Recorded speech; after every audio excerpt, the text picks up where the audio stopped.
What's going on, guys? Welcome back to another video. Today we're looking at the JA37 Viggen. This is the most anticipated vehicle coming in update direct hit in War Thunder, and all jokes aside, this update is quite shit, at least on launch. I'm sure it'll get better, but War Thunder is famous for having an immense amount of bugs and glitches on patch day. Also, real quick, if you guys like the skin I have on my Viggen, I'll just put the link for that down in the description below. It's like a historical skin, and it looks really cool, so I decided I'd use it.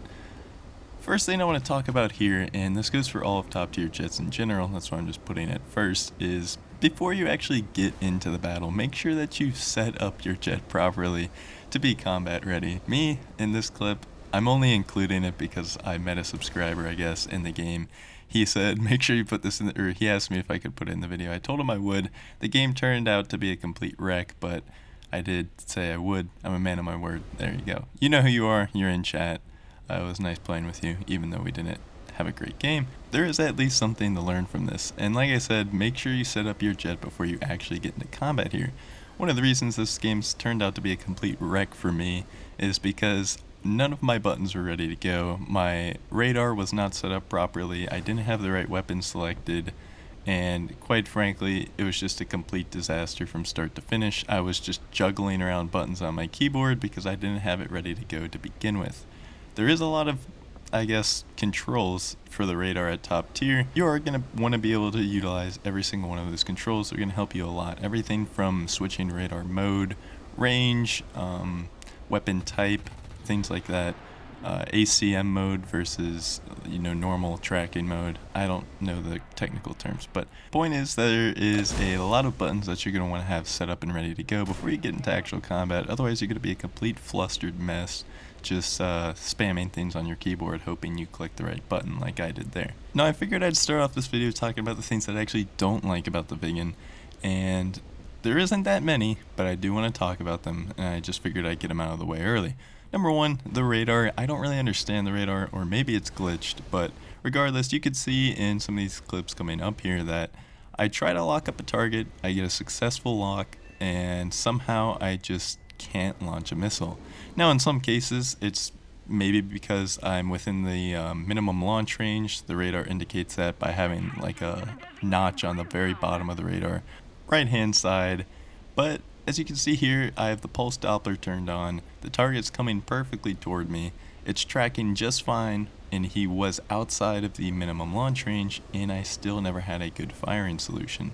Not sure what's wrong with that. I don't know what I'm doing wrong. I've got to be doing something wrong, but I want to put it past Gaijin to have entirely modeled this radar incorrectly. Also, the minimum launch range of these missiles just can't be right. You saw in that clip right there, apparently I was within the minimum launch range at like 3 or 4 kilometers in the MiG-27. This new, I don't know what it's called, but it's essentially a Skyflash and AIM-7E2. This new radar guided missile for the Viggen is fantastic, as you can see in some of these clips here. It starts tracking very, very shortly off of the launch from the rail, and it can pull significantly harder than the old AIM-9 or AIM-7Es. So the fact that I couldn't launch the missile in the head-on there with the MiG-27 was kind of questionable for me. I'm not sure if it's modeled correctly. And also, my number one problem with this plane is the fact that the cannons never get tracers. Stock belts, ground targets, air targets, doesn't matter, you're not going to see a single tracer flying out of your cannon barrel. And this is pretty annoying because I don't know how you're supposed to aim the guns. There's many instances where I'm flying this plane, trying to get gun kills. I feel like I have the crosshair roughly where the lead should be, or maybe it's a head-on where I don't really have to lead at all. I shoot, I feel like I should be hitting the target, yet I have no idea where my shots are going. And I think this could be fixed if guys can just put like practice tracer belts for like the test flight or something like that, and you could practice looking at where your tracers go and maybe fix your aim that way. But as it is right now, you just kind of have to guess. When these, I guess I'll call them sky flashes throughout the video just because I don't know the actual designation from the Swedes, but when these sky flashes do lock the target properly and you do get a good launch, they are magnificent missiles. Great weapons. You only get 2 of them on the Viggen versus something like 4 on the FGR2 or 4 AIM-7E2s on the F4E, but they are magnificent. You're going to get a lot of kills with them, and they start tracking, I'd say, roughly anywhere from like 3 to 800 meters off the rail. That's just an estimate, I don't have the exact numbers, but my point is it's significantly better than the original AIM-7E Sparrows that we've had in the game previously. My playstyle with the Viggen kind of depends on whether or not I'm just facing Americans or not. If Americans are on the other team, then I won't climb that high, just because F4E Phantoms do have radar capability, but they have to be at altitude to be able to use it. The Viggen, on the other hand, can use pulse Doppler mode on its radar, as well as just using standard radar search and tracking, so it's more flexible in that sense, and by not climbing super high, you kind of deny the American team the ability to use their radars, whereas you aren't really affected. Now, if Americans are on my team, then I'll usually take the plane past 4,000 meters of altitude, just because it's pretty easy pickings for the Skyflash at that point, and your only real threat is pretty much the whole 2 FGR2s that you're going to have on the other team. Possibly. Might not even be that. But Russian planes, pretty much no threat at high altitude. They have some full aspect or all aspect IR missiles now. It's not really much of a threat at altitude because one, R60M is still very close range and can be defeated by a single flare drop, as well as the R23, I hope I'm saying that right. The R23 is not the best missile, and I don't even use chaff. I don't use chaff no matter what I'm playing, but I especially don't use chaff against Russian jets. Now, I'm not going to tell you to use chaff or to not use chaff. That's entirely a matter of personal preference. However, I do feel like that I tend to actually get killed more by heat seekers, and I just get more thrown out of position or thrown on the defensive by a radar guided missile, and I don't really need countermeasures for something that's just going to push me around and not actually hit me most of the time. Now, this clip's going to be a little bit controversial. I started out really late in the game. You're seeing the very first person I shot at. I just took off the runway like 1 minute ago, and I'm moving into combat here. I had spent pretty much the entire game watching YouTube, forgot I queued up for a game, and I've been sitting on the runway. Maybe I was playing Clash of Clans, I don't know. Regardless, I don't have a whole lot of teammates left, but I figured I'd give it a try anyways. I just threw myself into the frying pan, launched some missiles around, see what I can do. It's roughly at this point that I've realized I've made a grave mistake and I start running for my life, and pretty much all my teammates have died at this point as well. However, the Viggen is pretty damn good at dodging missiles. It can pull pretty much as hard as a MiG-21, if not a little more so, yet it only loses speed about 60% as quickly as a MiG-21.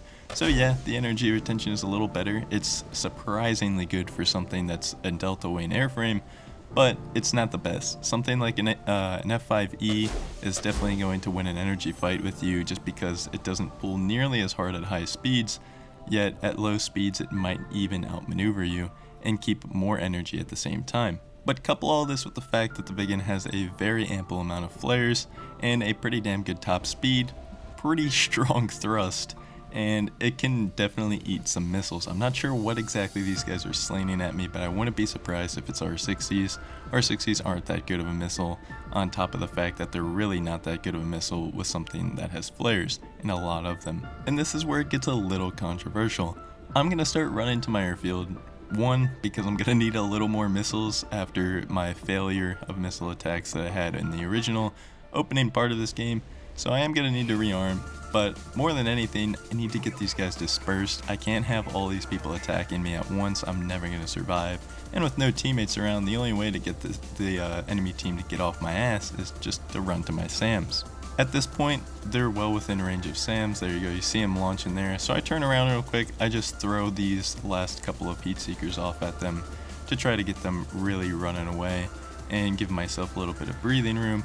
This last MiG over here, he still wants to tussle a little bit. He's going to start turning with a Viggen. Not a good idea in any MiG, whether it be a 21 or a 27. You have other advantages you can exploit against him, though in a 1 versus 1, there's not too many of them. I don't know why I launched the missile right here. It really was never going to track at that kind of angle of attack, and at those ranges especially. The AIM-9JA does not track as well off the rail as an R60 does. It has a little bit longer dead time. However, that one there finds its mark. The MiG was flying a little bit too straight for a little bit too long, and there was no saving him there. On top of the fact he was pretty damn slow by the time he got out of that little turn fight he wanted to do. Now it becomes very obvious that none of the players on the other team have any idea how to avoid getting killed by SAMs. It's actually extremely easy to runway strafe now. It's probably been easier than ever, If you guys want a little tutorial about how to avoid SAMs on airfields, let me know. I'd be happy to make one. It's really simple. It'd take like 2 minutes, but it's a little secret I have of mine that I don't really want getting out. But anyways, we're back up in the air. I just cut out the part where I was rearming because nobody wants to watch that. But at this point, we're 1 versus 4. I launch a little bit of an order here just to make sure that they can't launch an Avenger order or a blind hunt at me. If you don't know what that does, it'll basically spot anyone on the other team at random. But if there's only one person left, it's pretty obvious who it's going to mark. So I don't want to be marked. I get a lock onto that F-104 right there, launch a Skyflash at him, and like I said, these missiles are fantastic. It hits him right in the face, and we queue up an AIM-9J. Now, I know the Swedes don't call it an AIM-9J, but in War Thunder, it's an AIM-9J, so that's what I'm going to call it. The Mirage seems to just be flying in a straight line. I don't know what he was doing. I didn't even know if he saw me up to this point, so I figured I'd launch one of these Skyflashes at him. One, because it's going to be harder to dodge, on top of the fact that he can't flare that, and 2, just because I want to save these heat seekers for when I get into a 1 versus 1, which is going to be very, very soon.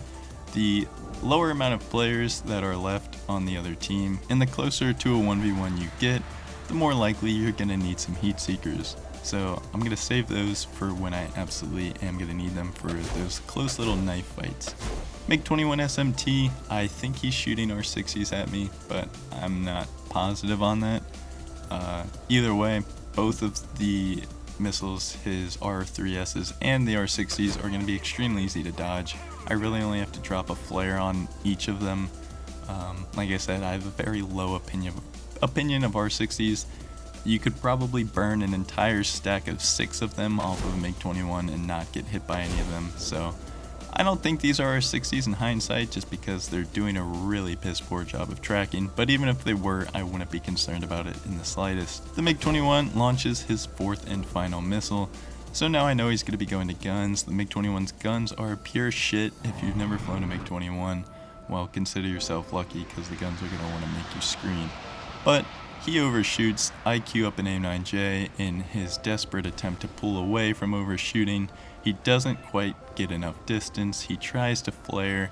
Last second, it doesn't work. You also can't be flaring in a straight line, and you can't be flaring in a straight line with your afterburner still on. Unfortunately, this guy is a little cranky, and he doesn't like that I outplayed him there, and he blames me SAM camping as to why he died.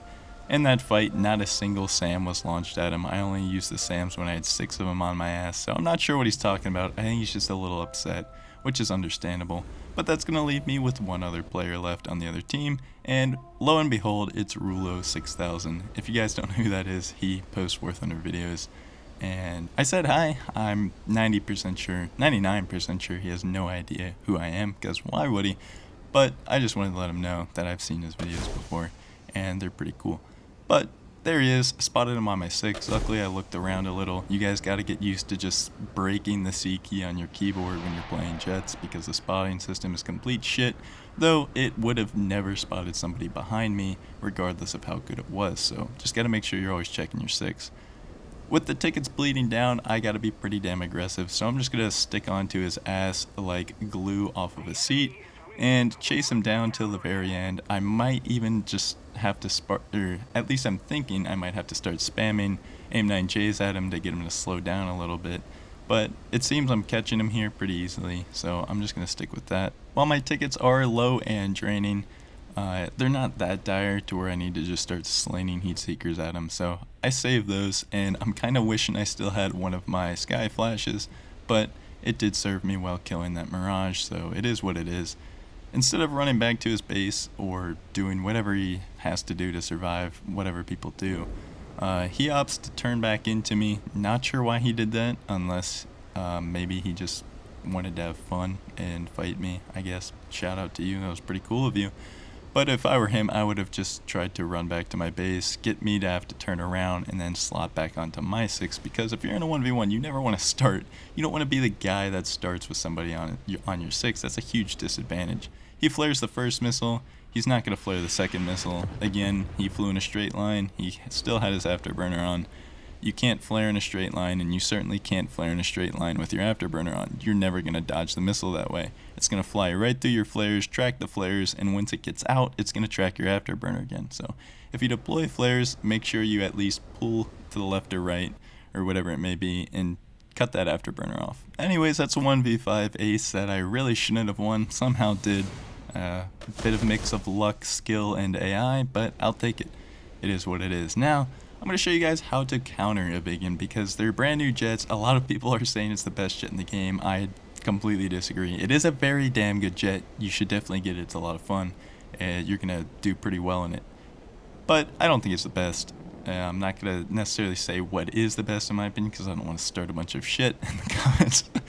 But here we go. Here's how you can defeat a Viggen. They're actually not that good in a sustained dogfight. Yeah, they are very maneuverable. Delta Wing designs are very maneuverable. But if you can keep them in a sustained dogfight, they really hurt themselves the more they stay in it. The longer it lasts, the harder it becomes for them. And that's just because they bleed energy so quickly because of their wing design. At slower speeds, they're actually really going to struggle, because Delta Wings rely on having a lot of air passing underneath the airframe, and it's able to pull because of that. And it's able to pull really hard because of that, because there's a lot of surface area for that air to go under. But at low speeds, with not a lot of air going under that, that's a lot of lift that's going to be draining a lot of energy that you're not going to be getting back. If you take something like an F5E that just pulls energy out of his ass and doesn't lose it, and has very good low speed and high speed maneuverability, then you can pretty much handle these guys with one hand. Now you see me handling a J35 and a J37 Viggen. I'm not too worried about it. I was never concerned about it. I never had missiles. I didn't need missiles, and that's just because these are the only two guys in the area. Now, if they maybe started in a little more of an advantageous position, like maybe if that J35 came in a little smarter, he could have definitely caused a problem for me and soiled my plans. But they just kind of threw themselves into this fight, and the missile was never going to track at that range. It's kind of a silly launch. I've done it before. I'm not just trying to hate on people in this video. I sound a little cocky, trust me. I've done all of the mistakes that I'm showcasing in this video, but the reason I'm doing this is just to show you that these things can be defeated, and they can be defeated quite easily. I actually kind of dislike Delta Wing designed aircraft because of this reason. They're very easy to abuse and take advantage of their weaknesses. It's a very big one, this whole low speed maneuverability thing. And while it really isn't going to matter that much in normal jet combat at top tier, for one, because you're just really never going to get into a sustained fight like this, and two, even if you do, you're probably still going to have teammates around. The only time that this actually matters is in this very specific situation, the very end of the game where just a couple or one other player is left on the other team. And I say I don't really like Delta Wing aircraft or whatever, but I love the Viggen. It's probably my favorite jet right now, but you know what I'm trying to say. After all of that, the energy abuse of the F5E and those vertical maneuvers, and yeah, that guy didn't fly the Viggen perfectly, but it really doesn't matter. It's just roughly showcasing how a 1v1 dogfight's going to go. The F5E is pretty much going to fly circles around the Viggen, and there's not much it can do about that. Pulse Doppler radars, they're very scary, and especially with these new missiles in the game. However, if you know how they work, they're very easy to dodge. You saw that guy launched a Skyflash at me in Pulse Doppler mode, look down, shoot down, at pretty damn close range. You'd think that there's no avoiding that without chaff, and that's where you're wrong. If you just turn to the left or the right of where that Pulse Doppler is looking at you from, so say you start flying across the screen of the guy that's got you locked up, you're actually going to completely break his lock. Pulse Dopplers only track forward and backward, not left to right. So if you fly left to right in relation to his radar lock, you're going to break it, the missile's not going to track, and he'd have to switch to normal radar mode, which isn't going to work at that low of altitude. And here's this last little clip of me in the F5E, completely dogging Viggens. No, but seriously, I mean, the Viggen is a great jet, don't get me wrong. I love it. It's a fantastic addition to the game. I definitely put it up there in probably my top 3 best jets in the game. But again, it is killable. It's not by any means overpowered, and you really shouldn't be killing every Viggen you see and focusing it down because you think it's the scariest jet in the game. And if you don't get rid of it early, it's gonna get your entire team, because it's not. It's not an invincible plane. There's plenty of weaknesses, and even its strengths have weaknesses. Like I said, the pulse Doppler radar, a very good tool to have at top tier, but it's not a perfect system. There are things you can do to avoid dying to it, and there's things you can do to avoid dying to every jet at top tier. Top tier is a matter of teamwork, positioning, and a combination of aircraft. For example, I'm just going to go out and say it. I know I said I wouldn't say it. I still think the F4E and the F5E are carrying top tier. If you have a full team of Phantoms with a full team of F5s, that team's probably going to win as long as the pilots are good, let's say. But it's just because they work so well in combination together.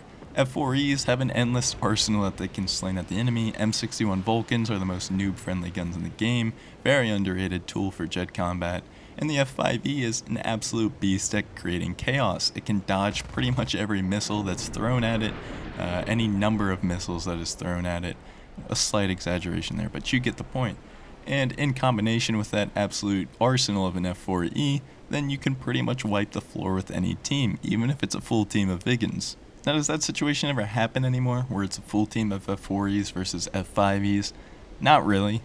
It does happen once in a while, but for the most part, with especially the new update where there's all kinds of jets being played right now, it rarely ever happens. But when it does happen, it's pretty predictable who's going to win. Unfortunately, right now, most of top tier is going to be decided before the game even starts. What kind of jets are on your team? What kind of jets are on the other team? Do you have all 11.0s? Do they all have all 11.0s? Are you the team with half F4Cs on your team and the other team is full MiG-21 BISs? That's pretty much what's deciding top tier, and while yes, there is things you can do about it to increase or decrease your odds, the match is heavily weighed in the other team's favor or your team's favor before it even starts.